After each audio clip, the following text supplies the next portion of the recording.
बलदियाती election के हवाले से पीटीआई जतोई ग्रुप के तरफा यूसी फरीदाबाद चेयरमैन उम्मीदवार वडेरो अब्दुल गफ्फार खान डेरो जा मुख्तलिफ गोठन में तूफानी दौरा। पाकिस्तान तहरीक इंसाफ जतोई ग्रुप तरफा यूसी फरीदाबाद तालके मेहर से नामजद पैनल जैमें चेयरमैन जो उम्मीदवार वडेरो अब्दुल गफ्फार खान डेरो, वाइस चेयरमैन मुमताज अली खासकेली, जिले councillor engineer Abdul Hannan Dero, general councillor Muharram Ali Rind, general councillor Muhammad Amin Brohi, general councillor Roshan Ali Bughio, general councillor Amir Silro तरफा मकानी चूंडुनि के सिलसिले में यूसी के मुख्तलिफ गोठन में वर्क जारी आहिनि।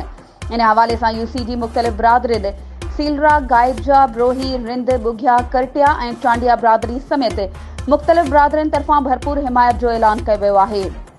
उन मौके ते अब्दुल गफ्फार खान डेरो मीडिया से ॻाल्हाईंदे चयो त शुक्रगुज़ार आहियां सीलरा बिरादरी और ब्रोही बिरादरी समेत यूसी की तमाम बिरादरिन जो जिन मूंखे सुठी मोट ॾिनी आहे।